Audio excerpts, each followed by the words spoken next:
So can you see the module 6 slide on introduction to seafood quality and safety, GMP and SSOP? Yes, ma'am. Actually, all the needed information ara naman siya sa PowerPoint. So I'll just try to add no whatever ang pwede ko ma-add. But if you wanna check on the standards and ano, mga guidelines, you can also check them online. Okay? Ito natin sa video ko para dumay ka lecture. Since last meeting ay for the same. Okay, so we have briefly discussed the fisheries supply chain last time, right? So we have the players in the chain. No, we have players in the production, primary trading, processing, marketing, and consumption. The longer the chain, take note. No, the longer the chain would be, the more na players will be involved, and the longer the product would reach the consumers. And what would that mean?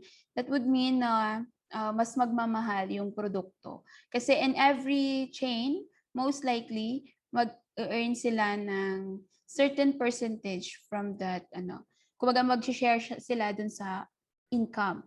Now, have you heard about tindagat? Have you heard about tindagat? You can actually check their parang activities ng tindagat online. Pwede niyong tingnan yung profile ay yung account ni Flora. Ano nga yung name niya? Maria Flora. Parang kapangalan ko, no? Maria Flora Monica. Kalimutan ko yung last name niya. Basta yung last name ng asawa niya is Belinario. So she's connected with tindagat. And yung ginagawa nila is very interesting, no? Kasi from the production site, they cut the chain shorter, or they made the fishery supply chain shorter on their end lang ya.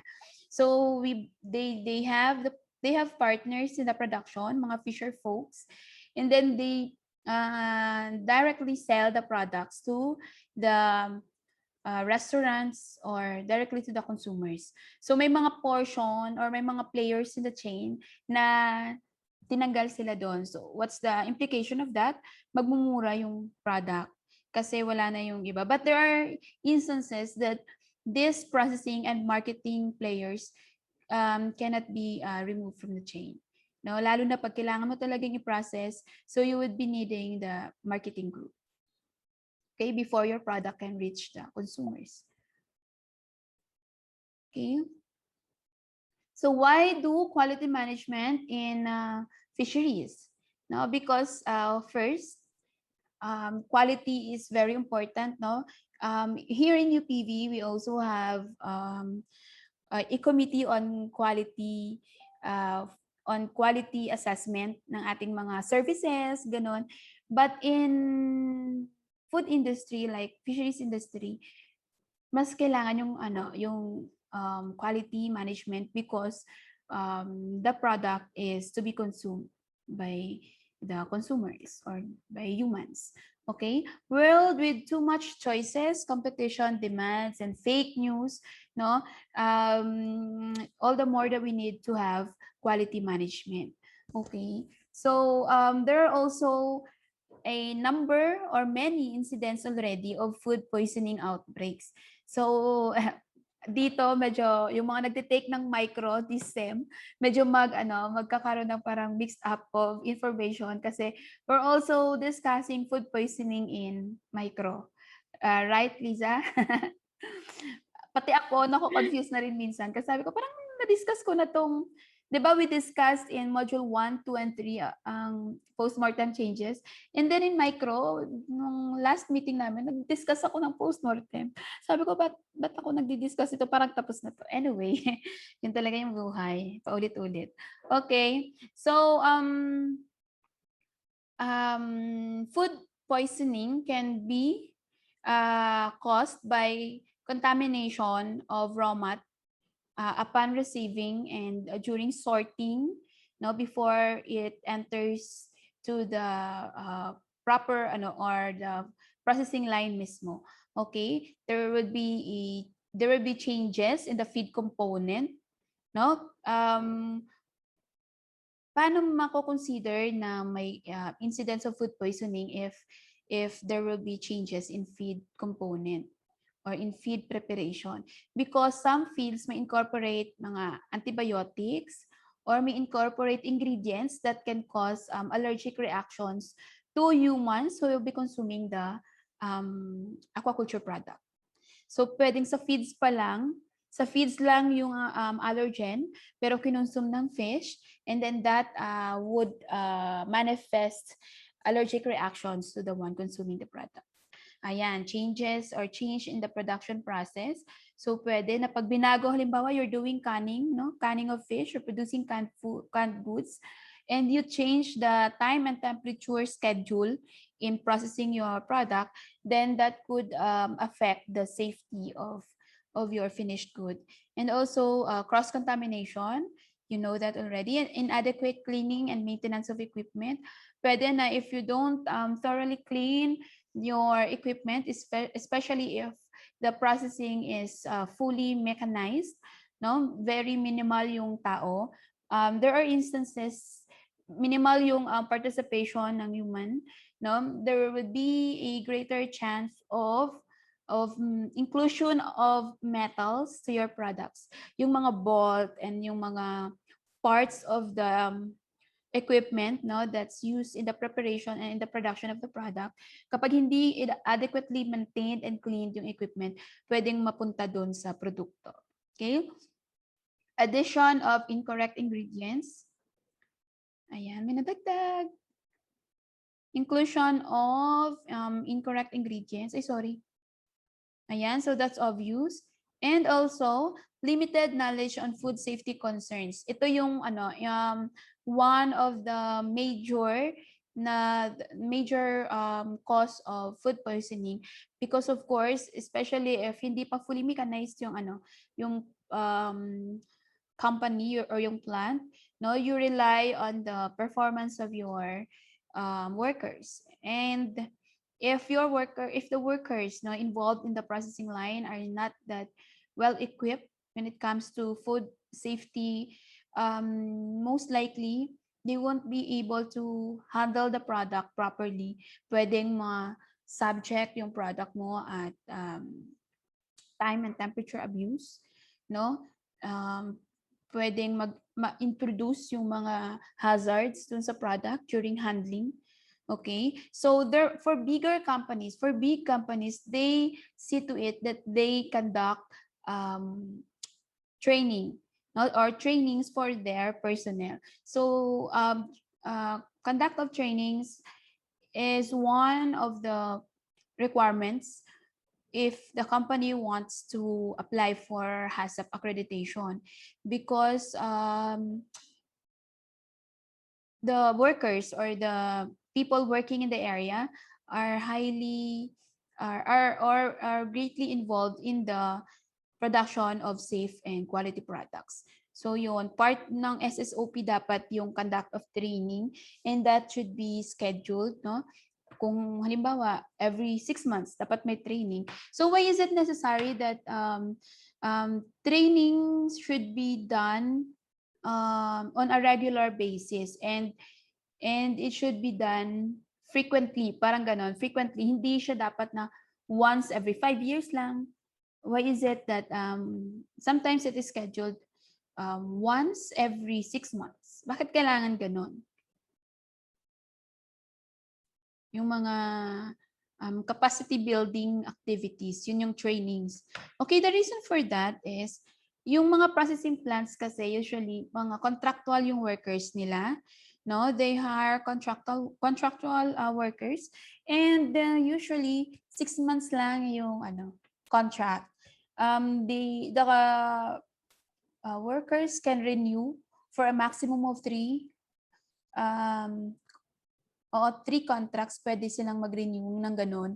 But after that, they have to rest for several months and then reapply again. Kasi yung strategy ng mga companies na contractual, yung mode of hiring nila, contractual sila kasi if they hire yung mga gagawin nilang permanent, that would entail a lot of expenses for the company, especially if small yung company, no? They need to pay for the SSS, for the insurances, PhilHealth, and etc. nung kanilang employees. Whereas if it's on a contract basis, the company has no responsibility such as those na na-mention ko. So it's a disadvantage on the part of the workers, but yan yung kalakaran, reality dito sa Philippines. Okay? I have witnessed that in one of the actually big canning company na siya in the Philippines, no?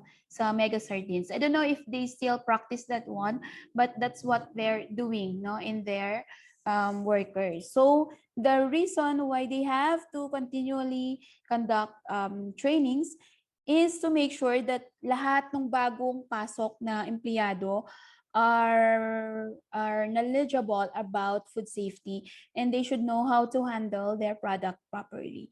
Kasi kung fish, kasi 'di ba, we know that fish are perishable. They get spoiled very quickly, especially if you don't handle it or you don't handle your raw mat properly and you don't follow the standard processing schedule for the production of your products. So ganun. Okay? So number 3 here, there's no other option but to do things the right way. Okay. So what are the benefits of implementing quality management in fisheries? This can be applied throughout the supply chain. This reduces food poisoning outbreaks, meets regulatory requirements, helps improve business, and helps demonstrate due diligence. So it is a must to follow quality management and implement quality management. Hindi lang siya kasi basta fina-follow, you really have to implement them, no? There are guidelines that should be followed in the implementation of quality management. So this assures you that risk of food poisoning outbreaks and consumer complaints are reduced. And as much as possible, dapat eliminated. Walang ganong cases. Because pwede kang isu kapag merong na food poison by eating your product. No? And if there are cases, no, that there are cases like food poisoning and consumer complaints, that would be very expensive on the part of the company producing the product. Kasi halimbawa may isang canned product ka na nasa Yagaw, na nasa Green Ribbon, and then may bumili ng canned product na yon, tapos kinain niya na poison siya, food poison siya. That particular can will be checked, and then titingnan yung kanyang batch number. So dun sa can kasi there are labels that can be used to trace the product. So everything that has been produced during that batch, similar to the can that caused food poisoning dun sa individual, will be retrieved. So yung pagre-retrieve nun is very costly because the company will be sending people in every store to collect those cans of the same batch, no? And one more thing, aside from that, syempre masisira yung name ng company na they are producing spoiled products, mga ganun. So that alone will already cost them a lot. Kasi marireduce yung sales, magkakaroon ng negative perception about their product. And kapag nagkaganon sa mga consumers, it's matagal siyang mabura dun sa memory ng mga consumers. So laging tatandaan na ay si ganito nagkaroon ng food poisoning outbreak with through consumption of their products. Parang ganun. Okay?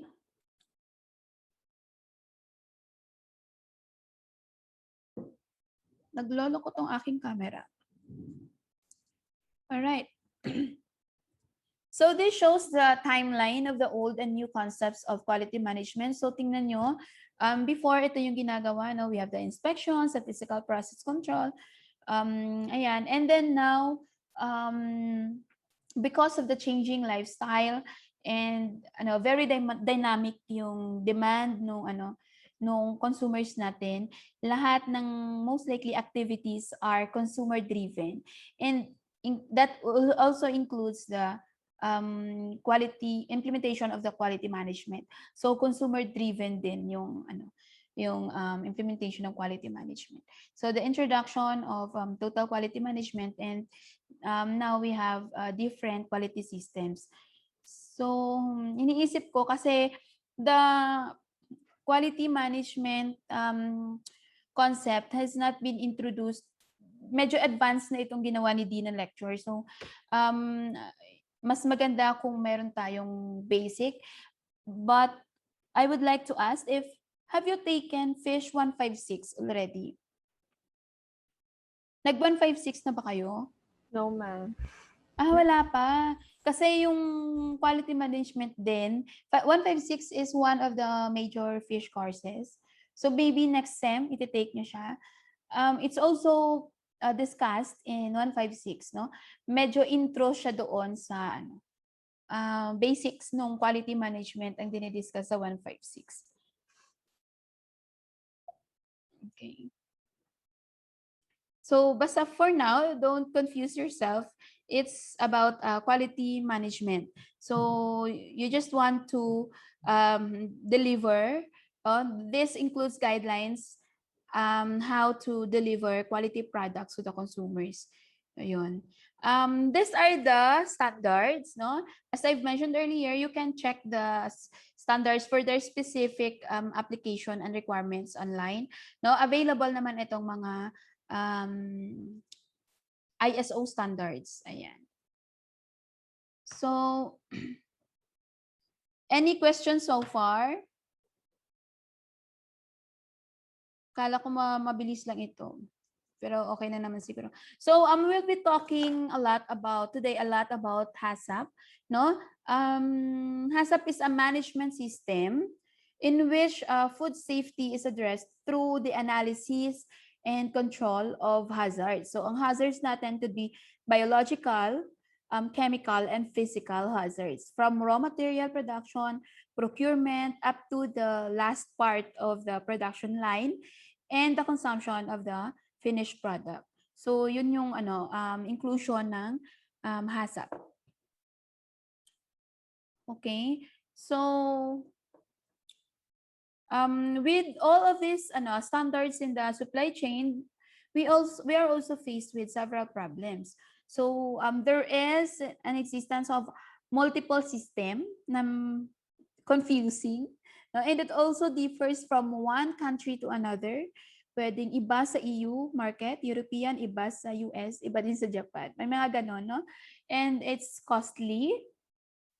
Okay? It might create confusion both in the internal and external parties. This could also result in the continued disruption of business and tendency of this QM would yung implication niya would result to the increase in the products and the cost of the products, kasi lahat ng gastos ng company for their quality management will be added doon sa product. So high costs are passed to consumers. Okay? And also kasi mataas yung magiging production cost, it would also reduce the profits of the companies. And ayan, so consumers become confused, and the value or meaning of quality versus security labels are also under debate. Okay? Ayan, so we have here a pyramid, no? Food safety pyramid. Actually, dapat meron pa siyang kasama nung SSOP, meron yan diyang GMP, no? GMP stands for Good Manufacturing Practices, and itong SSOPs stand for Sanitation Standard Operating Procedure. So, SSOPs, no, may S kasi siya, so procedures, ganun, are critical to the overall facility cleanliness and the prevention of allergen cross-contact and pathogen cross-contamination in the facility, okay? And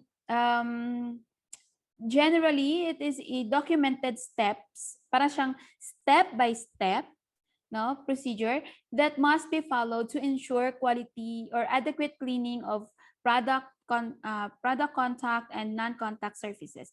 So yung SSOPs na to, parang mga ano lang siya, mga ano siya, guidelines and pero documented, no, na step by step guide on how to clean the surfaces, no, to ensure that you produce safe and clean products. These SSOPs must be detailed enough, no, to make certain that adulteration of product will not occur. So all HACCP plans require SSOP to be documented and reviewed periodically to incorporate changes in the physical plant. So kaya nakalagay dito sa baba itong SSOPs kasi prerequisite program siya. You cannot apply for HACCP without having your SSOPs in place. So, ganun yon. Again, SSOP is a guide, a step-by-step guide, no, on how you do cleaning and cleaning of surface or food contact surfaces and non-food contact surfaces. So, parang halimbawa,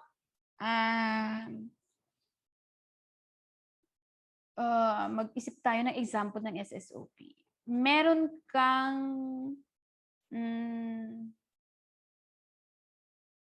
have you done surimi? Have you prepared surimi in the past? No, Okay, walang surimi. Sige. Na-experience nyo na ba or nakita nyo na ba paano ginigiling yung karne?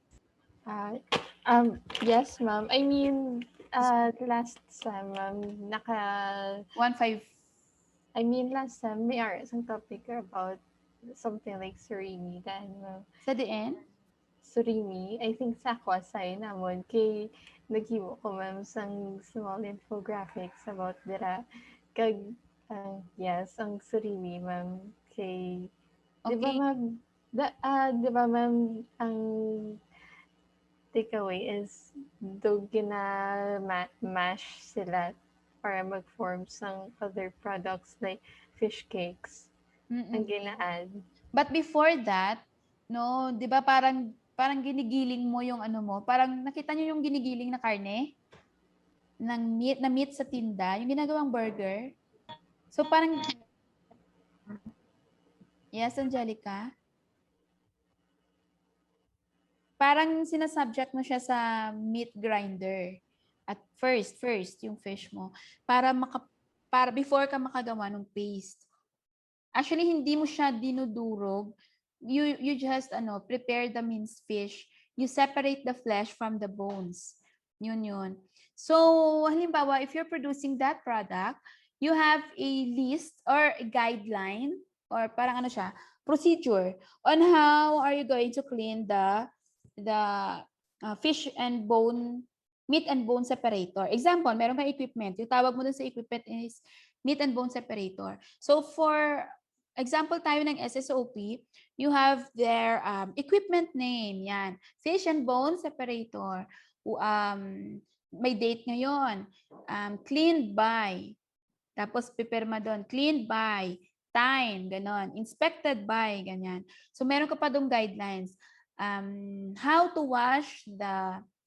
to properly wash and disinfect the fish and bone separator. So number 1, remove the ganito. Number 2, remove the ganito. Number 3, wash with clean and safe water. Apply soap. Rinse 3 times, may mga ganon. So para siyang para kang naghuhugas na binibigyan ka ng step-by-step instruction. Yan yung SSOP. Plus may schedule. And then, vini-verify siya. So, pwedeng i-check siya nung analyst or lab analyst if that step-by-step procedure in cleaning the equipment is really effective, no, in removing the dirt and possible contaminants. So, yun, sine-check nila yon, parang take sila doon ng sample at pagrowhan ng micro or ilalagay nila doon, inoculate doon sa media or something else, yun. Parang meron silang way to verify if that procedure is really appropriate for its purpose.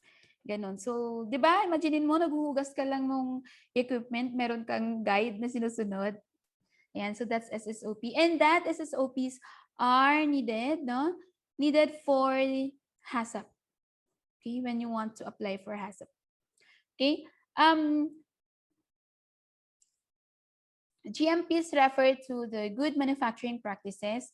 So mahaba dito yung nakasulat. These include practices that are required in order to conform to the guidelines recommended by the agencies. So ito naman, may mga guidelines kasi tayo that we need to follow, especially if for a food processing plant, meron siyang guidelines na siniset, no? Na siniset ng agency or government authority na dapat ganito yung product na for a company with this number of employees, dapat ganito kadami ang CR. Yan, may mga ganyan. Yan yung part yan ng GMP. Tapos, halimbawa, your plant should be, the wall of your plant should be 3 meters away from the nearest vegetation. So, dapat yung planta, walang garden. Yun, part ng GMP yun. Okay? We'll see kung, feeling ko meron yan dito na detailed na presentation ng GMP. Okay, so there are provisions, no, or procedures related to personnel, building and facilities, equipment and facilities, production and process controls, no? So may mga ganyan na requirements sa GMP or good manufacturing practices. And meron itong variant, ang GMP. Meron tayong tinatawag na current good manufacturing practices or CGMP. Kasi GMP is yung practices naman kasi sa plant or in the processing areas are dynamic, no? It changes over time. So kaya meron siyang current. Okay? Kasi may mga provisions na binabago. So for personnel, required sa kanila to follow the cleanliness procedures, education and training.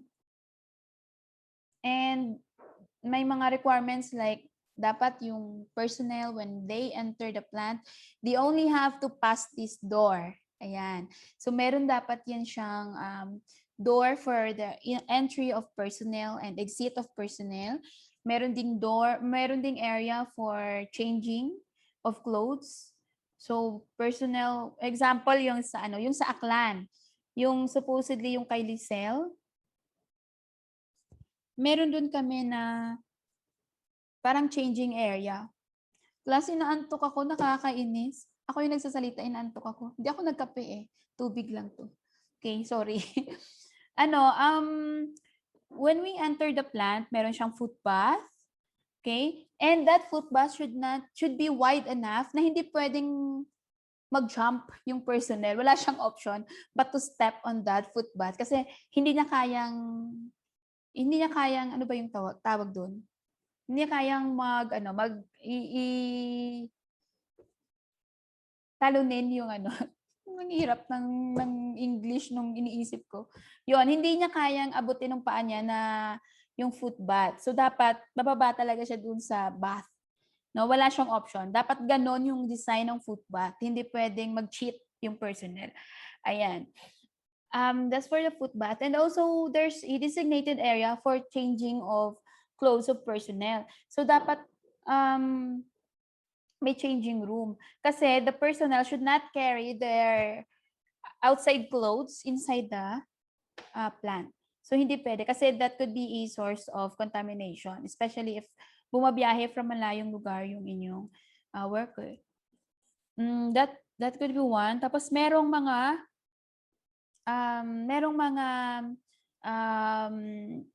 attire na required for the personnel. So, dapat may hairnet, may gloves, may lab gown, naka-boots, no? Walang jewelry, walang makeup, walang lipstick, no? Yung mga eyeshadow, mga ganun, wala din yan. Walang nail polish, walang ring or wedding ring, kahit ano.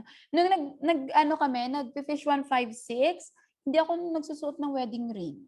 Ayun, kasi wala lang. I have to, I also have to follow the good manufacturing practices. Walang earrings, ganyan. So, ganun dapat. Okay? There's also a required number of bathroom or toilet for the personnel. And I don't know if I remember it right, but for every 10 female personnel, there should be 1 toilet. Ayan. And the design or the location of the toilet should be, the toilet should not be facing directly the door or the main entrance door of the plant. May mga ganun na requirements for GMP. So, may requirement talaga siya for personnel and also for building. No? For the building and facilities, yun isa CR. Yung grounds, yung sinabi ko kanina, the wall or the wall of your plant should be at least 3 meters away from the nearest vegetation. So dapat walang garden, walang damo-damo sa palibot mo because those vegetations can be pwede siya mag-harbor ng mga pathogens and mga rodents, ganon. And also there should be no pets around. So pets are not allowed in a processing plant. Pag ganon, dapat 30 meters away yung pet. Okay, question. Paano pag nakatali naman yung pet? Allowed ba yun? Allowed ba na pag nakatali yung pet? O, pwede naman siya. Basta 30 meters pa din. Pero kahit na pag open yung planta mo, walang gate, walang hindi siya walang pader that separates your plant from the households. Kahit 50 meters away pa yung pet, pag hindi siya nakatali, posible siya maging violation. Kasi syempre, for example, dog can always run towards your plant. Yung balahibo nila, yung waste, okay? I-off ko nga tong aking camera. Kasi nako-conscious ako na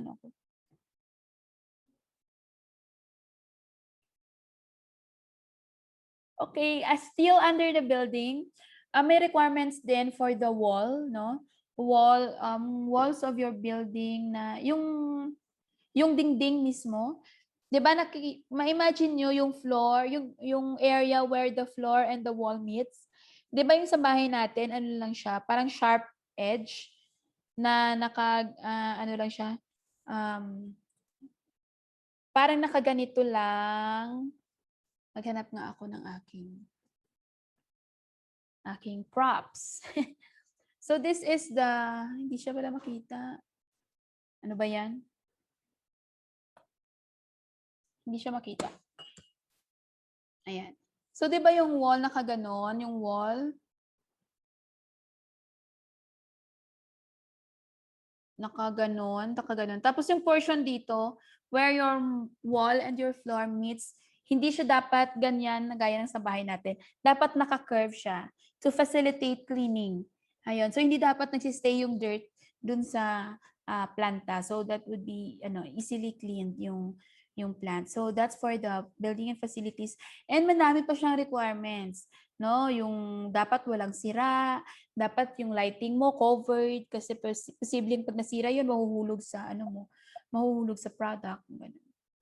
Okay, I thought mabilis lang itong slide na to. Yung lecture na to medyo matagal din pala siya. For the for the equipment and facilities, there's a requirement for design, construction, and maintenance of equipment and utilities. Pero paano kapag yung building mo is already existing? When you want to apply or be qualified for the GMP certification.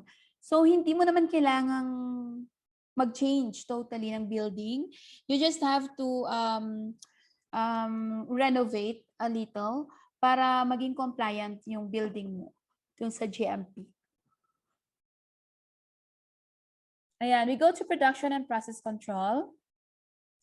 Delineates processes and control for raw mat and other ingredients. So sa production and process control naman, iba dapat yung entrance ng raw mat, iba yung exit ng finished products. And your workers are not allowed to roam around the plant. No, hindi pwedeng yung in charge dun sa receiving, siya din yung in charge sa releasing ng finished products. Kasi magkakaroon ng cross-contamination. Okay, so for the defect action levels, most likely ginagawa ito ng lab analyst, no? Sila yung nag-test ng mga products for defects, no? And sila din yung nagre-recommend kung ano yung dapat na corrective action or action to address the issue or the problem.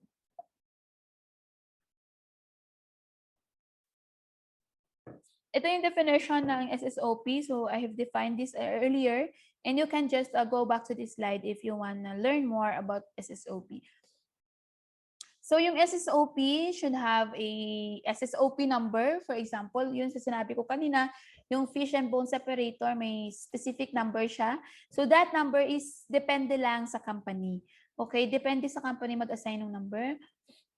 And then it should have a title. So for example, yung title mo is cleaning of fish bone separator. Ganun. Or meat and bone separator.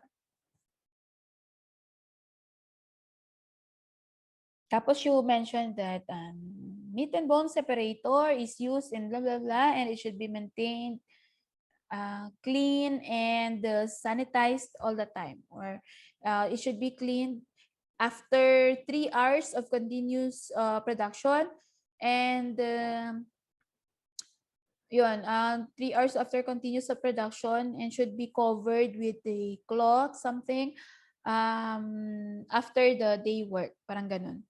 So dapat naka-specify and may description, and then it should also include frequency of cleaning. So every 3 hours or every week if not used. Parang ganun siya. So procedures, record keeping, and there should be a person in charge or responsible for the SSOP, content and updates. Ayan. So that's for the part 1 of our lecture.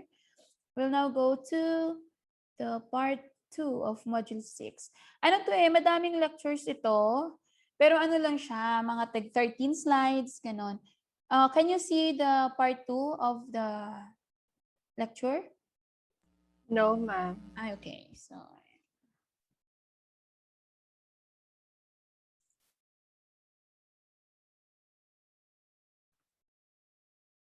I hope visible na siya ngayon. Okay na siya, ma'am. Thank you. This is about HACCP, no? So again, HACCP is an acronym for Hazard Analysis and Critical Control Points. Others call it HACCP. Ako, I am comfortable na tawagin siyang HACCP. But for others, it's HACCP. Okay. So it was conceptualized in 1960s, and it is an internationally recognized system to ensure the safety of the consumers. So it's particularly used in food products. Okay. So HACCP is a preventive system, no, and it is a management commitment. Preventive system siya kasi you already identify the critical control points even before you produce the product. So you have already identified yung mga potential hazards before producing the products. Kaya siya tinawag na preventive system. And hindi mo aantayin na magkaroon pa ng foodborne illness outbreak, food poisoning outbreak, or product recall before you do the CCP or the identification of your critical control point. So with HACCP, you are already preventing those problems, no, from happening. Kasi as I've mentioned earlier, very costly yung product recall, very costly, and pwedeng mawalan ka ng customers because of food poisoning outbreak. No? So HACCP has actually 7 steps. Later we will discuss each step, no? But ito na yon. We will discuss the steps. 1, assemble the HACCP team, including 1 person who is HACCP trained. So the team must be multidisciplinary. When you say multidisciplinary, meron kang member ng team that's may member ka ng team na talagang sa laboratory siya. So, meron kang lab analyst. Meron kang member ng team who is involved in marketing. You also have member who is a consumer, yung consumer ng product mo. Yun, isa. And you can also include a member who is, yun, meron ka lang sa marketing, meron ka sa top management, and also sa workers. So, multidisciplinary yung membership ng HACCP dapat. Okay? Teka, i-move ko yung ating beautiful faces aside. Ayan. So, ay, hala. Na-move siya. And team members are knowledgeable on the manufacture, process, and products, corrective action to take, and the HACCP principles. So those members should also be trained on HACCP. Okay? So describe the food and its method of production and distribution, to consider what method will be used for distributing the product, and all of this, no? The product is refrigerated, frozen ba, or shelf stable. So if yung product mo is smoke, ayan, do you intend to refrigerate or freeze your product, or you just want to leave your product at room temp? Class, please excuse me. Talagang inaantok ako. Hindi kasi, syempre, kung kayo pagod, no? Nagpupuyat din yung faculty nyo sa kaka-check ng mga dapat i-check. Mga dapat i-check, kaya pareho tayong pagod. Okay? So what safety hazard or quality issues are associated with this food product? No, you have to identify and discuss that with your team. What is the common name of the product, and etc. Ayan. So yun yung mga considerations, no, that should be included in making up your HACCP plan or preparing your HACCP plan. Okay? Kung face-to-face tayo, gagawa kayo ng HACCP plan. Kaya lang, syempre, it's going to be difficult, no, for you to do that, especially ngayon that we're delivering the course remotely. Kasi kailangan nyo group kayo, and parang hindi, kulang din kasi yung exposure nyo dun sa lab mismo. So we can't prepare the HACCP plan. Usually we allot 1 month just for the preparation of HACCP plan. Okay? So you also develop and verify the process flow diagram, decide whether the products can be grouped using the prescribed process category. So ito yung sinasabi ko, hindi pa siya yung steps in HACCP plan. Step in HACCP. No, meron pa tayong specific na 7 principles in HACCP. Yun kanina parang how you how you create your team, no? Your HACCP team. Okay, so HACCP has 7 principles, and during our time we really have to memorize these principles. Ayan, so conduct a hazard analysis. That's number 1. How do you do that? You conduct hazard analysis, parang hahanapin mo anong step, ano ba yung posibleng magiging hazard, no, dito sa product namin. So you have biological hazards, chemical hazards, and physical hazards. Biological, those referring to living organisms, mostly bacteria, virus, fungi. And chemical hazards are those chemicals or substances that may result in something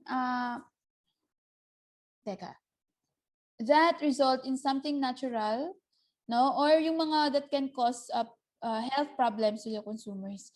So yun yung mga chemical hazards. Physical hazards are those physical components of a food that are unexpected or may cause illness or injury. Hindi sila supposedly present sa food, but they are present. So, yun yung mga physical hazards. Later, we will differentiate hazards from contaminants. No? How would you know that it's a hazard? How would you identify it as contaminant or contamination lang siya? No? Hazards are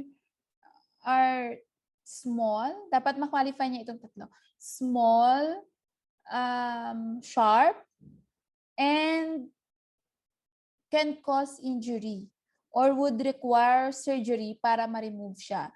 So example nung hazard na talagang consider mo siya na hazard are the bubog ng bote, staple wire, kapag nalunok mo siya, kailangan kang i-operahan, right? Sharp din siya, small siya. Yun, ano pang ibang nga hazard? So, mga hair, mga they are not hazards. They are physical contaminants. Okay? Identify the critical control points or CCP. The CCPs are the step, no, or a point in the process at which control can be applied. So for example, if you are producing smoked fish, no, ano yung possible na step that could be considered as CCP or critical control point? First is the receiving of raw mat. Pwede kasi na pwede mong i-check yung raw mat mo or pumili ka ng raw mat that has been provided by an accredited supplier. So, limaw gusto mo ng isda, you are producing smoked bangus. So, you only get or buy raw materials or bangus from your certified supplier. So, magre-require ka ngayon ng product certification. So, yun yung isa. Another one is pag smoke bangus. Another step, another CCP would be the deboning or the removal of bones. Kasi you need to thoroughly and completely remove the bones. Especially if you wanna claim that your product is boneless bangus. When you say boneless, wala talaga siyang bones. When you say deboned lang siya, kinuha mo yung mga bones, but you are not giving a guarantee to your consumers that it's completely boneless. So, yun yung difference ng deboned and boneless. I think ito yung one of your takeaways for today, difference of the deboned and boneless. No? Okay? And also, yung deboning. Another step that could be in CCP is the smoke application mismo. Okay? Kasi during the smoking process of the bangus, meron ka dyang application of heat kasi mainit naman talaga siya. Hot smoking yung gagawin mo. So you will be eliminating some pathogens through that process. Kaya sa tinawag na critical control point kasi it's a point in a food process at which you can control or you can apply control against your hazards. Okay? So another step aside from the smoke application is the packaging. So if you want to use certain packaging system to lengthen the lengthen the shelf life of your product, pwede kang gumamit ng modified atmospheric packaging system or mag-vacuum packaging ka or whatever. So that could also be that step could also be a CCP. Okay? Third principle, establish critical limits for each critical control point. So when you say critical limit, this refers to the maximum or minimum value to which a physical and biological or chemical hazards must be controlled. Nakita nyo, sabi niya, unstable yung internet ko. Pambira, andito ko sa UP, sa faculty lounge. Ayan, pag nag-unstable itong internet ko na mamaya, anak ko, good luck. Ayan, so critical limit, meron kang isi-set na certain values. Like for example, for the receiving of raw mat, sabihin mo na yung raw mat mo should not contain this level of a particular antibiotic. So may ganun ka. Sa deboning mo naman, the fish should not have more than 5 bones or should not have or should be completely deboned or ganun. And also sa hot smoking, the microbial load should be reduced to this level. May ganyan. And then isi-specify mo rin ngayon yung temperature in smoking your fish. Ayan. For the fourth principle, establish monitoring procedures. So for the monitoring procedures, it involves parang i-document nyo na lahat ng ginawa. So include those activities that are done routinely either by the employee or by mechanical means, and also consist activities that measure the process at a given CCP. So for example, during the processing of your smoked milkfish, sulat mo na June 11, 10 a.m. you receive the raw mat. Ayan. At 10:30 you start the gutting, removal of guts, as splitting, and preparation for, and all the necessary preparations for the deboning process. And then you realize na wala palang ice. So you need to use ice, diba? So you have to note that in your monitoring that at 12 o'clock, no, we run out of ice, no. So we run out of ice and we use ganito, chilled water. Parang ganon. So you need to indicate that in your monitoring, and so that if there will be problems that may arise in the future sa product na na-produce on that day, you will be able to trace ano ba yung problem, bakit nagkaganito. So posible na at this step, naubusan ng ice, hindi agad nalagay sa ref yung mga isda, tapos na timing pa siya, lunch break, kasi 11 na, 12 na, magla-lunch break, naiwan yung isda sa table, yung mga ganun. So you have to record all those things, no? And establish corrective action. So pwede na yung usual procedure that you do, no? The first 4 principles in HACCP that you follow need to be corrected, or pwedeng you need to identify another CCP. So that's part of the corrective action. So to focus on steps where there is a deviation from a critical limit, must consider the following. Has the cause of the deviation been identified or eliminated? So ito yung mga corrective actions. Will the CCP be under control after the corrective action has been taken? So yun, mape-prevent ba yung histamine formation if we use chilled water instead of ice? Kasi we run out of ice. So yun yung mga considerations, and you need to establish that. So meron kang sa procedure mo na if there's no ice available, if there's no flake ice available, use chilled seawater or chilled water in washing the fish, or always put ice, no, when you debone the fish. But in the event na walang ice, you need to debone inside a walk-in freezer. Parang ganon. Hindi, joke lang. But ganon, yun yung one of the ways, no, in which you can address the issue or problem. And also, pag may mga problems talaga, like mataas yung initial count ng initial microbial count of your raw mat, pwede mo siyang i-change yung, kumbaga, gamitin mo na lang siya for your other products. Hindi mo na lang siya gagamitin sa ganyang product line. No, that could also be one. Next is establish record-keeping procedures.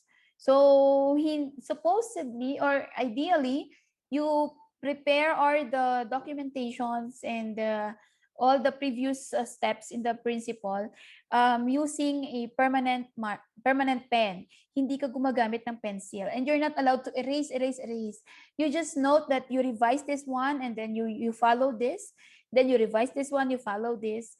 Kasi that particular strategy could be useful in the future. In the event na mangyari ulit yung ganun, magagamit mo yung strategy na yun. So, as much as possible, walang erase ng mga ginawa during the day, and that should be signed by the one in charge in the records. So, includes basic information on record keeping, including recording on a day-to-day basis, all transactions and information pertaining to the process, and ensures that records are accurate, up-to-date, and comprehensive. Like for example, you change your source of raw mat kasi yung supplier mo ng raw mat, hindi niya na-meet yung required amount of raw material for the day. Madami kang pinal-duty na tao para matapos yung trabaho, tapos kulang ka ng raw mat. So what are you going to do? So one of your strategy would be you buy raw mat from another supplier. So, dapat naka-record yon that you ordered this much of fish from this supplier and he also submitted the certificate, ganon. But eventually, pag magka-problema, especially dun sa product produced na, dun sa batch that you use that particular raw mat, pag nagka-problema, pwede mong ibalik na, kasi ganito, siguro this problem was caused by the raw material that has been purchased from this supplier. So, di ba? Ano siya, no? Parang simple lang siya, pero very important siya sa quality management. Do you agree? Yes, ma'am. Ayan. So the next principle, the last principle actually is the establishment of verification procedures. So establish verification procedures. Verification procedures are established pala to make sure that the plan is working correctly. And this includes the following. So validation, the initial phase where the plan is tested and reviewed. Ongoing verification ensures that the HACCP plan is working effectively on a day-to-day basis, and the reassessment, an overall review of the plan that is performed at least annually or whenever any changes occur that affect the hazard analysis. So ito yung yung mga verification procedures. No, again, we have the saan yung aking cursor? We have the validation, verification, and reassessment. So, kailangan siyang nire-review yung procedure kasi it's possible na the procedure or the HACCP plan that you follow last year may no longer be applicable this year because of some changes. Nag-change kayo ng supplier ng uling, nag-change kayo ng supplier ng sawdust, or if you're doing canning, nag-change kayo ng supplier ng sibuyas nyo, ng sili or something, ganon. Nag-change kayo ng supplier ng cans, tin cans, no? So, pwedeng you need to, there will be deviation from your previous HACCP plan. So, that's why you need to do constant and continuous verification, no, of your HACCP plan. Ayan. These are the challenges and constraints in HACCP compliance in the Philippines. So there's limited technical qualifications of some HACCP team members in the companies. Kasi especially yung mga non-science na mga people, ayaw nila ng mga ganito, no? Pag sa management, gusto nila pera lang. Bahala kayo dyan sa quality management nyo, basta magpasok kayo ng pera. Ganun yung sa management, okay? Na aspect or na pag may member ka ng team na gano'n, na into management. Insufficient technical know-how on quality systems and control at source, especially when the aqua-based HACCP system in the country is not in place. Actually, very few companies lang ang nagpa-follow talaga ng HACCP system. Okay, very limited. In general, limited yung technical know-how and qualification of personnel, no? Involved in food processing industry. Okay, limited scientific information or standards for specific products. Yes, limited information on specific hazards associated with the different fish species in the country, and high cost of HACCP implementation. Talagang mahal siya. You need also to invite auditors from external auditors para i-check if you are indeed following and implementing HACCP, no, in your company. And also problems associated with the strict implementation of the HACCP system. Kasi kung ang company talaga nagpa-follow ng HACCP, parang yung tipong hindi ka na makagalaw kasi yun lang laman ng isip mo. Hazard analysis and critical control points. Ganon. So you always have to consider the safety of the product. And tendency is kapag ang tao is not directly involved in the hindi siya part of the HACCP team, parang tinuturuan lang siya na ganito yung gawin mo, ganito, ganito, especially yung nasa product line, they tend to complain, no? Na lagi na lang ganito, nalinis ko na yan kahapon. Parang ganyan. So, they want to understand unless they are trained to understand those things. Kaya kailangan yung training. Oh, so that's the end of part 2. Meron lang tayong 13 slides no, dito. Now, we have to go to the next. Promise, bibilisan ko. Teka. Buksan muna natin ang file.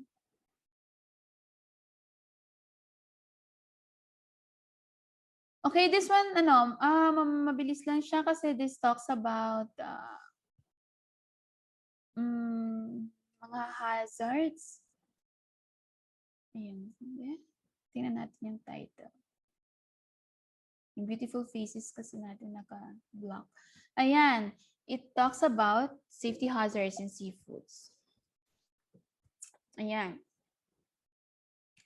So what is safety hazard? This refers to a biological, chemical, or physical agent in condition of food with the potential to cause an adverse health effect. So as we mentioned earlier, we have the biological, microbial, physical, and bakit wala dito yung chemical hazards? Yun. Ayan. And for the biological hazards, we have the bacteria, viruses, fungi, parasites, and algae.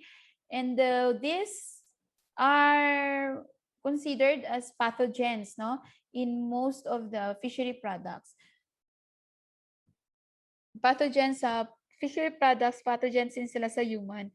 And some of them can produce toxins that may also pose hazard to the consumers. Ayan, ito yung mga parasites. Ayan, and we are showing here the products, no, implicated in human infection. And for algae, have you heard about red tide? Ito yung mga standards, no, na or limit na pag present yung ganitong compound, saxitoxin yung sa sa red tide. Ang sa paralytic shellfish poisoning, pag nasa 0.8 ppm, according to Codex, it will already be rejected yung product. Okay, for the neurotoxic shellfish poisoning, brevitoxin naman yung responsible compound for that. 0.8 ppm din yung limit. But for the amnesic shellfish poison, yung limit is at 20 ppm. Now, may mga test procedures na siniset yung approved test procedures or testing methods na ina-approve yung every regulatory agency for the identification and determination of these hazards from algae. Now, ano yung implication nito kapag yung mga shellfish natin kapag nagkaroon tayo ng incidence of red tide, yung shellfish natin hindi na sila safe for human consumption, 'di ba? So we have a project in IFPT in partnership with UPV Tacloban College that we try to isolate useful compounds from red tide infected na mga shellfish. So we don't know yet if indeed safe yung mga isolated products na yon. but we still have to check, no? Kasi we can actually get useful bioactive compounds from our shellfishes. Pwede tayong makakuha ng anti-inflammatory, anti-diabetic, antioxidant, and potentially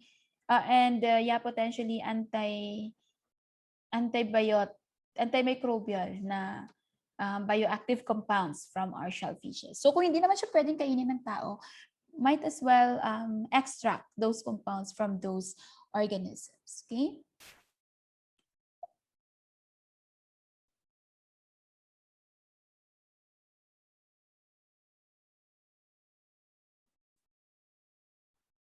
Ito naman ang mga possible producers or sources of ciguatera-toxins. No, pag na-consume sila, posibleng poison yung consumers. So paano ba siya nata-transfer dun sa humans, no? These fish species are feeding on these dinoflagellates, no? And they accumulate in their system the ciguatoxin.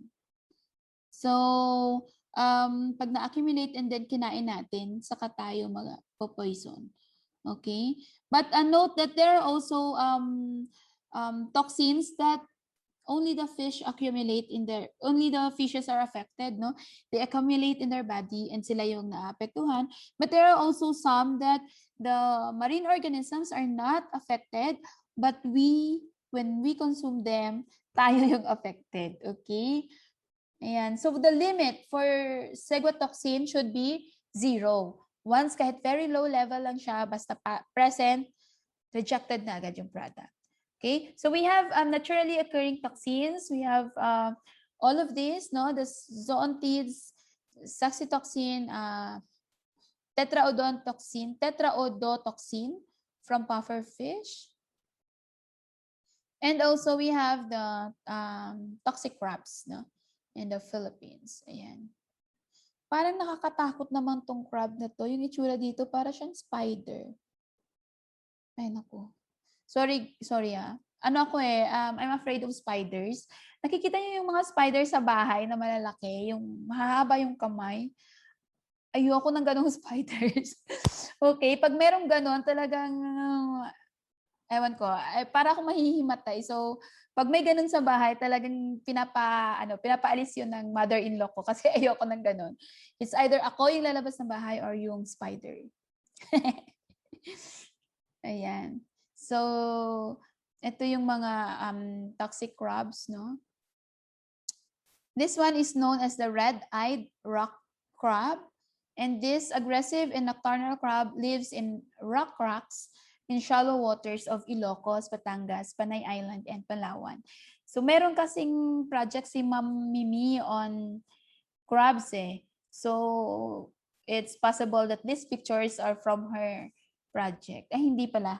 Nakasite pala dito, 1976 yung source. Okay, we also have another one known as Zamboanga or Kagangbogton. This is the most poisonous crab in our country and largely distributed in Ilocos, La Union, Batangas, Quezon, doon sa northern part of the country, and also in Panay Island, Palawan, and Zamboanga.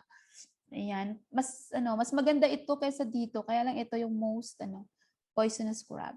So ito yung mga parang phylogenetic tree, no, showing the structural similarities of a portion of the 16S rDNA region that unambiguously aligned in a data set of 11 crabs. So, are you familiar with phylogenetic tree? So, ang phylogenetic trees are prepared, no, by first extracting DNA from different crabs, kasi ito mga different crabs ito, I believe. Ayan, so extracting different DNAs from the crab, and then you submit the DNA for sequencing, and then after that you prepare your phylogenetic tree, parang bioinformatics. And then you there's a software wherein by simply uploading your sequences, you can generate a genetic tree or phylogenetic tree just like this one. So ayan, I don't know if our advanced genetics already teaches this phylogenetic tree preparation. Unrooted siya. Meron kasing rooted, merong unrooted. So kung unrooted, nag-ano lang siya, nagsasanga-sanga lang yung phylogenetic tree from each other, no? With each other, and hindi siya from. But pag rooted, meron siyang main, parang meron kang main na parang reference organism, and then they spread like a tree, no? Based from that reference. So makikita mo na ito yung certain species is 95% similar to your reference. Parang ganun siya. Okay? So you don't need to to worry about this phylogenetic tree. You will learn more of this when you take genetic courses. Genetics. Okay, this slide also shows other toxins, no? Or toxic compounds that can be isolated from sponges and ciliates, seaweeds, and tetrodotoxin. Sila yung mga yung tetrodotoxin is ang toxin na mismo. So that's from the pufferfish. Okay? And we also have naturally occurring allergens. So it's also considered as hazard kasi especially for individuals that are sensitive, no, to certain allergens.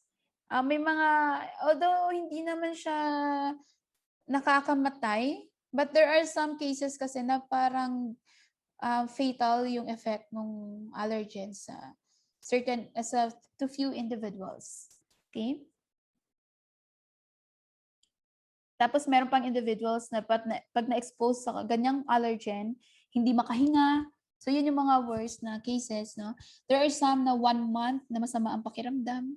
And we have a faculty that's very allergic to many things.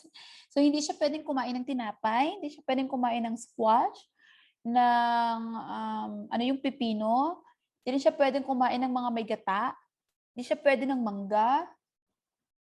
Ang dami nang hindi pwede sa kanya. Of course, seafoods, except fish, hindi siya pwede. Pwede na siya sa fish, some species of fish, but not all. Hindi rin siya pwede sa shrimp, crabs, squid. Hindi siya pwede sa pork. Ang sad, no?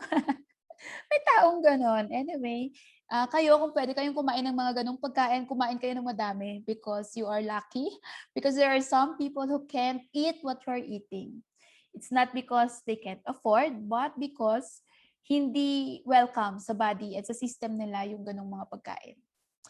Ako, happy-happy ako kasi wala akong allergy sa food. Food allergy, wala akong ganon.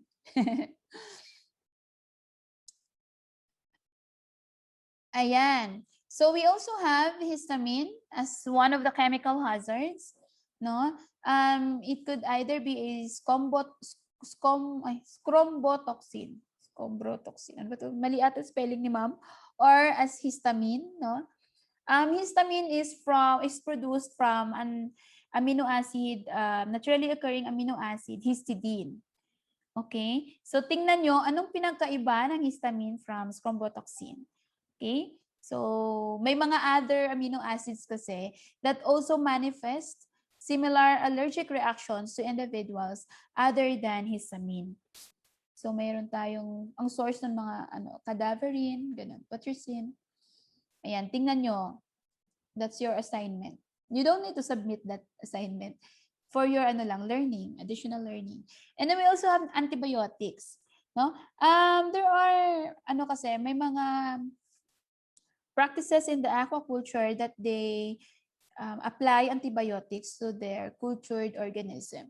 So, kung meron tayong good manufacturing practices sa post-harvest, meron ding good aquaculture or good aquaculture practices in aquaculture. So, doon naka-stipulate na limited, ganito yung mga limitations sa antibiotics, ito yung dapat ginagawa kapag nagkasakit yung isa, after application ng antibiotics, ganito dapat, this is how you feed your fish, no? If you want to incorporate antibiotics sa feed, may mga ganon. And all the other practices that should be followed, no? Meron ding nakastipulate na guidelines sa GAP. Okay, methyl mercury. This is a potentially hazard for bonito, halibut, Spanish mackerel, king mackerel, and other species. So yung tawag dito, allowed level is up to 1 ppm. Teka, hindi ko pala siya na na project. Ayan. So we also have identified here some of the toxic chemicals from the environment. So nakalista lang sila dito, and these are the levels, no, that could be present siya sa crustaceans and mollusks. And ito yung mga limit as per Codex Alimentarius. Okay. We have here large quantities of nutrients may come from leaching of fertilizers, pesticides applied to agriculture and aquaculture farms, leaching of fertilizers or pesticides applied to lawns and gardens, leaching of and runoff of animal waste, runoff of pet waste from urban and suburban areas, human excrement from rural and urban areas, detergent containing phosphate antibiotics, and chemicals from oil spills. Ayan. So pag may mga leaching of fertilizers, no, like this, like the first 3 here, so tendency, pupunta sila lahat dun sa ocean, and that would trigger algal bloom, especially pag inorganic fertilizers yung gamit. In aquaculture, usually, especially sa shrimp, na-mention ba sa inyo ni Amit, ni Sander, that sometimes they are also applying inorganic fertilizers. But that is what? Parang restricted or nililimit yung practice na ganyan because the tendency would be magkakaroon ng bloom or algal bloom sa pond. Ang problem nila kapag ang kinukulture nila is shrimp at nagkaroon ng algal bloom, uubusin ng mga algae yung dissolved oxygen sa water. Magkakaproblema sila sa shrimp kasi yung shrimp, medyo sensitive sila sa low DO. Kaya hindi pwedeng gumamit ng inorganic fertilizers sa shrimp ponds. Mas gusto nila yung organic fertilizers. Ayan. So para yung organic fertilizers kasi slow yung release of nutrients sa environment. So gradual din yung pag-increase or pag-bloom ng algae na sometimes at early stages of shrimp culture, mas gusto ng shrimps yung algae. So gradual lang dapat yung pag-release ng nutrients. Yun yung advantage of organic fertilizer. Okay, we also have here food additives. No, may mga limitations din sa paggamit ng mga food additives na to. So it should also be clearly stipulated in your HACCP plan, no? Kung ano yung approved additives and ano yung pwede nyo gamitin and how much of that additive can be used in the production of your product. Okay, and also food packaging materials. Ayan. The use of plasticizers and packaging migration. Yung packaging migration is yung migration of materials ng ginamit sa packaging mo to your product. Halimbawa kung plastic siya, mangangamoy plastic ba yung isda ko? Tipong ganun. Okay? So you have to really choose your packaging material that it will not alter your product and it will not also cause a product deterioration and adulteration. Ayan.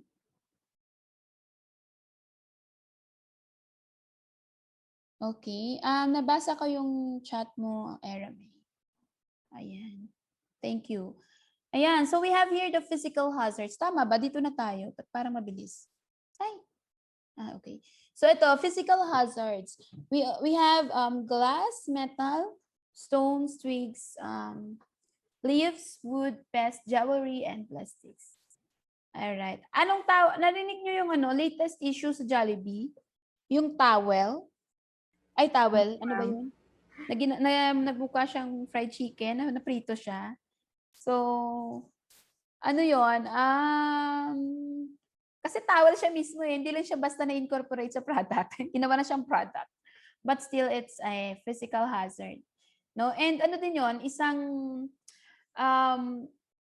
economic fraud yon kasi you made your I am not saying na gawa ito ng Jollibee, no, but in particular yung ganyang instance, no, and that incident could be one of the example ng economic fraud.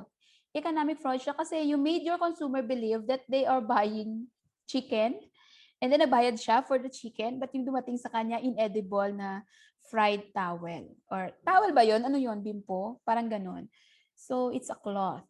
So, ano siya? Parang economic fraud. Okay, so it's 411.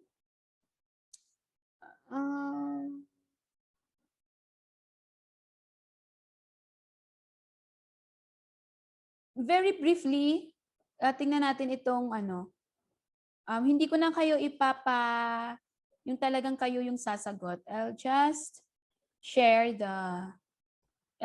my screen, no? Kasi ilan lang naman tayo. May mural kasi ako ulit na ginawa.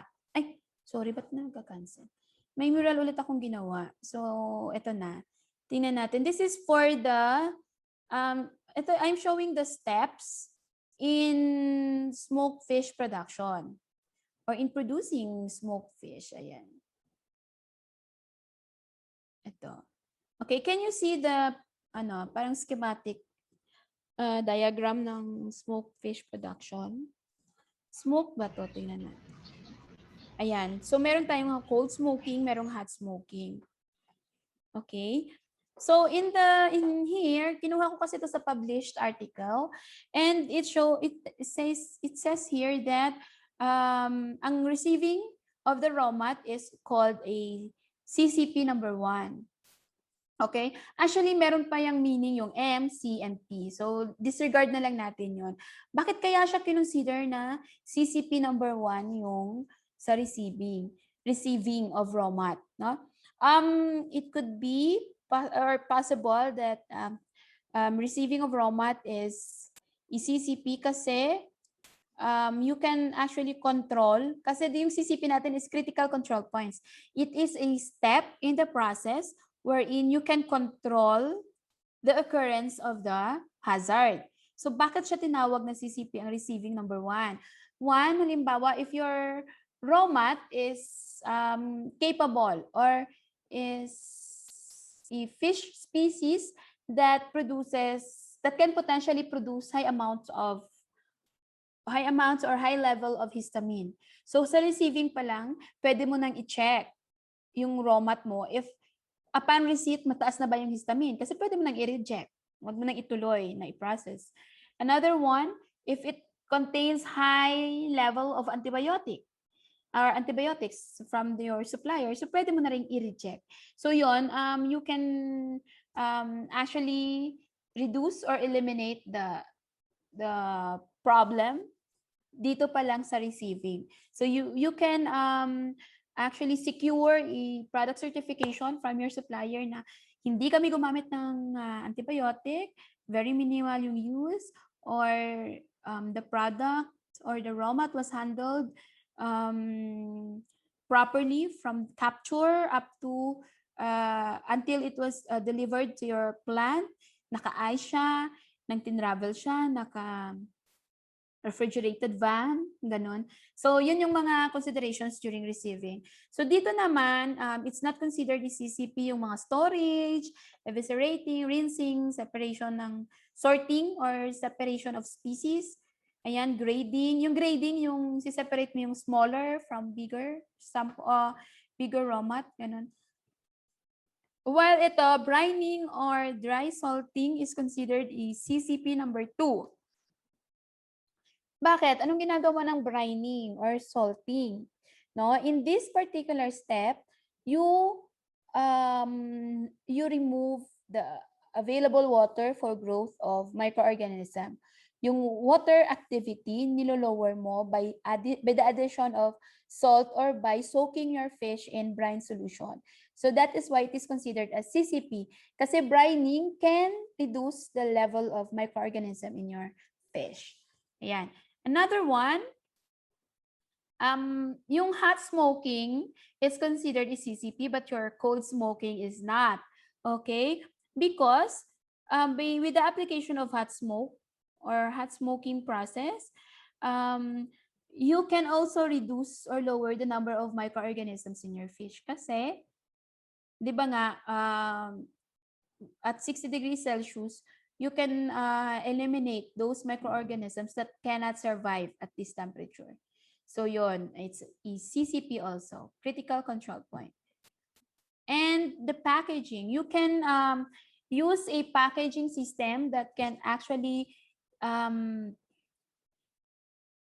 eliminate or prevent particular SSO from growing in your product. So if you use a modified atmospheric packaging, ibabaan mo yung oxygen mo, taasan mo yung carbon dioxide mo, ganyan. So in a way, you are controlling the amount of gases in your packaging. So you're also controlling the growth of potential SSOs in your product. Ayan. Nagustuhan nyo ba ito? Ayan. So nakatulong ba itong ating mural para mas maintindihan nyo bakit siya tinatawag na CCP, bakit siya tinatawag na ano yung pwede mong gawin to really address or remove, ano yung principle behind why that particular step is considered a CCP, no? Ayan. I hope this mural and this figure made things or made CCP a bit clearer sa inyo.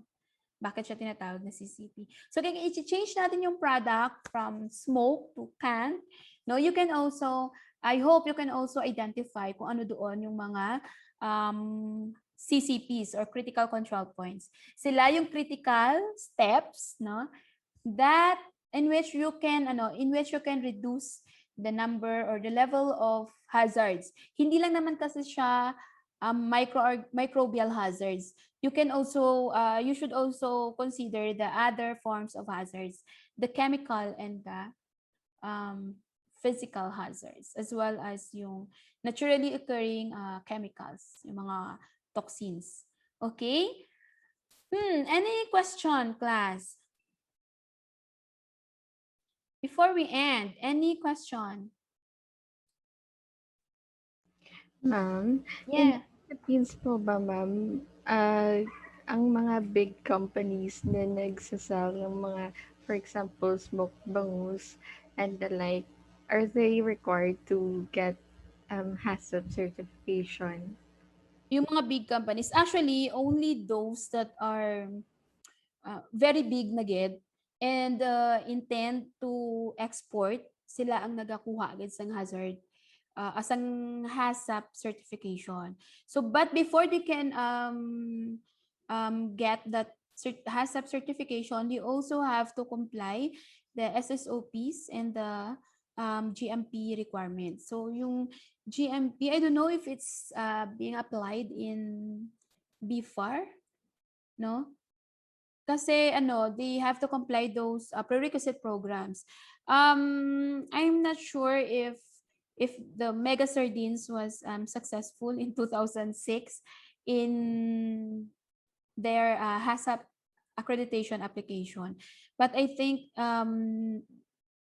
meron sila, no? Usually yung mga products from Taiwan, yan yung mga HACCP certified, no? And you can also check some of our products, locally produced products, if sila HACCP certified sila. Kasi at this Parang at this year or mga ganitong period, madami na yung nagpapa HACCP certified because of the competition, no? Oh, HACCP certified. Ba yan, hazard? Halata talagang inaantok ako. Ayan. Okay, ma'am. Thank you. Have I answered your question? I think yung Del Monte or some products under Del Monte are also HACCP certified. And hindi hinahanap ko nga yung ano yung mega. Sorry ano ako mega lover. Wala kasi nakapag-work ako sa Mega Sardines as um nung nag-practicum kami, doon kami nag-practicum. Sayang, you can't experience the joy of ano nga tawag doon? Joy of immersing, no? Magkakaroon ka ng immersion dun sa company na mafi-feel mo na worker ka and then siswelduhan ka rin ng per hour, no? And then you will be cleaning the drainage, na ganon. May experience mo yung ganon, you will yung learning doon is incomparable. Sige lang, hopefully things will get better soon. And para naman maka-experience kayo ng mga ganon, baka merong mga courses later on that will give you opportunity to visit some of the big companies para kahit tour lang siya, you can take a look on how things are going dun sa company na yun. Okay? I don't know if ang Gardenia has certified, no? Yung mga big companies talaga.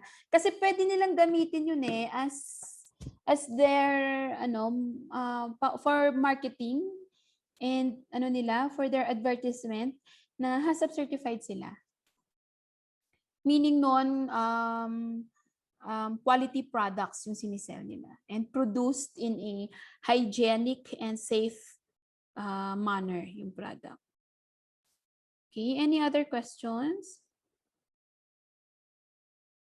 Basta yung products talaga sa Taiwan, grabe, yung parang nila, product certification process, rigid sila sa mga ganun. Dito sa Philippines, hindi tayo masyado. Okay? Other concerns?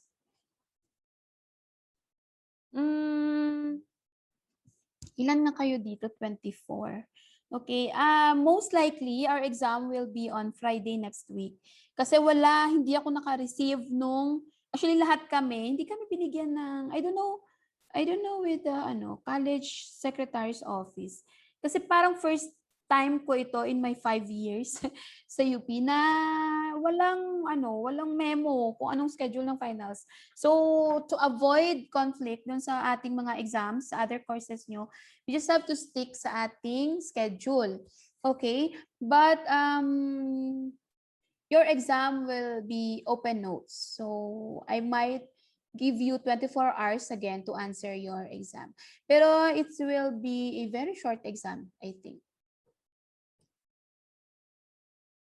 Okay? Any other question?